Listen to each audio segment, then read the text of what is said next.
Il était une fois, dans une ferme entourée d'un grand lac, une cane qui attendait avec impatience l'éclosion de ses œufs.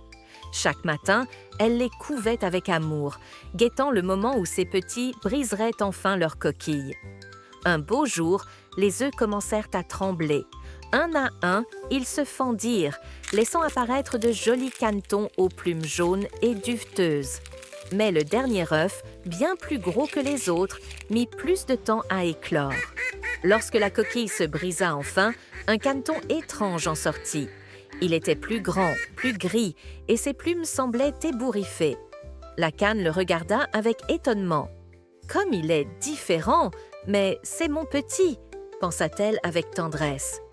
Pourtant, à peine eut-il fait ses premiers pas que les autres canetons commencèrent à ricaner. « Regarde-le, il est tout gris et maladroit. Oui, il est affreux. Ce n'est sûrement pas un vrai canard. » Même les autres animaux de la ferme se moquaient de lui. Les poules caquetaient à son passage et le vieux chat du grenier le fixait avec mépris. Malgré tout, le petit canard essayait de s'intégrer. Mais plus il grandissait, plus il se sentait rejeté. Un matin, incapable de supporter les moqueries, il décida de s'en aller. Son petit cœur battait fort, mais il préférait l'inconnu à la méchanceté des autres. Il marcha longtemps, traversa des champs et des rivières, jusqu'à arriver à une mare où vivaient des canards sauvages. « Qui es-tu » demandèrent-ils. « Je suis un canard » répondit-il timidement. « Un canard? Tu ne ressembles à aucun de nous !» Les canards sauvages ne le chassèrent pas, mais ils ne l'accueillirent pas non plus avec chaleur.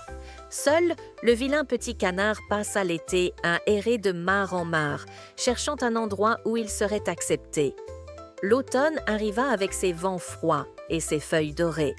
Un jour, il leva les yeux et vit dans le ciel un groupe d'oiseaux majestueux aux longues ailes blanches. Ils étaient si élégants qu'il en eut le souffle coupé. « Quels sont ces oiseaux magnifiques ?» pensa-t-il avec admiration. Un désir étrange naquit en lui. Il voulait voler avec eux, mais il était si maladroit. Alors, il resta au bord de l'eau, les regardant disparaître à l'horizon. L'hiver fut rude. Le lac gela, et le pauvre caneton, seul et transi de froid, faillit ne pas survivre. Heureusement, un gentil fermier le trouva un matin et l'amena dans sa grange pour le réchauffer. Là, il put se reposer et reprendre des forces jusqu'au retour du printemps. Quand les premiers bourgeons éclorent, il quitta la ferme et trouva un grand lac scintillant où nageaient ces mêmes oiseaux blancs qu'il avait vus en automne. Il s'en approcha timidement, son reflet ondulant à la surface de l'eau. Mais quelque chose avait changé. Il ne voyait plus un vilain petit canard, mais un oiseau élancé aux plumes blanches comme la neige. Il battit des ailes et, pour la première fois, il sentit la force en lui.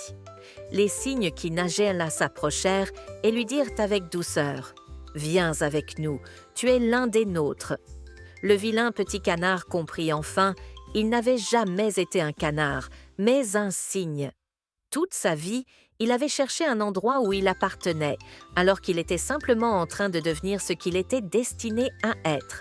Avec un cœur rempli de joie, il déploya ses ailes et s'envola avec sa nouvelle famille. Il n'était plus seul. Il n'était plus rejeté. Il était devenu un magnifique cygne, libre et heureux. Et depuis ce jour, il nagea toujours la tête haute, fier de son parcours et de ce qu'il était devenu. Et c'est ainsi que le vilain petit canard découvrit sa véritable nature et trouva enfin sa place dans le monde. N'oublie jamais, peu importe les épreuves, tu finiras toujours par briller à ta manière. Retrouvez d'autres belles histoires sur notre chaîne Pitine Loulou.